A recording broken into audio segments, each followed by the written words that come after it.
નમસ્કાર દર્શક મિત્રો, શિખર ભારત ન્યૂઝમાં આપનું સ્વાગત છે. વાત કરીએ સમાચારમાં તો વડોદરાના મકરપુરા બસ ડેપો નજીકનો એક વિડિયો હાલમાં સોશિયલ મીડિયા પર વાયરલ થઈ રહ્યો છે. આ વિડિયોમાં એક યુગલ એટલે કે છોકરો અને છોકરી બિલ્ડિંગની ટેરેસ પર જીવના જોખમે મસ્તી કરતા જોવા મળે છે. વિડિયોમાં સ્પષ્ટ રીતે જોવા મળે છે કે છોકરો ટેરેસના કિનારે બેઠો છે અને છોકરી એના ઉપર ઊભી છે. આસપાસ કોઈ સેફટી બેરિકેડ કે પ્રોટેક્શન નથી.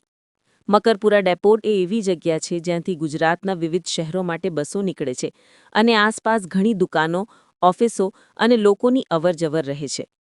આવી જાહેર જગ્યાએ આ પ્રકારની હરકત કરવી માત્ર ખતરનાક જ નહીં, પરંતુ જાહેર સુરક્ષાને પણ જોખમમાં મૂકે છે. પ્રશ્ન એ પણ ઊભો થાય છે કે શું મકરપુરા ડેપો વિસ્તારમાં સિક્યોરિટી વ્યવસ્થા છે કે નહીં? જો છે, તો આ વિડિયો બનતો રહ્યો ત્યારે સિક્યોરિટી સ્ટાફ ક્યાં હતો? આવો કોઈ અકસ્માત બની જાય તો એની જવાબદારી કોણ લેશે? સોશિયલ મીડિયામાં લોકો આ વિડિયાને લઈને ભારે આક્રોશ વ્યક્ત કરી રહ્યા છે અને પોલીસ અને સિટીની એડમિનિસ્ટ્રેશનને વિનંતી કરી છે કે આવી બેદરકારીભરી હરકતો પર તરત કાર્યવાહી કરવામાં આવે. સુરક્ષા નિષ્ણાતોના જણાવ્યા મુજબ આ પ્રકારના રીલ્સ અથવા સ્ટન્ટ વિડિયોઝ માત્ર સોશિયલ મીડિયા ફેમ માટે બનાવવામાં આવે છે, પરંતુ એ જીવના જોખમે બને છે. યુવાનો માટે આ એક ખોટો ઉદાહરણ બને છે. અંતમાં એક જ પ્રશ્ન: સોશિયલ મીડિયા ફેમ માટે જીવ જોખમે મૂકવાની આ દોડ ક્યાં સુધી?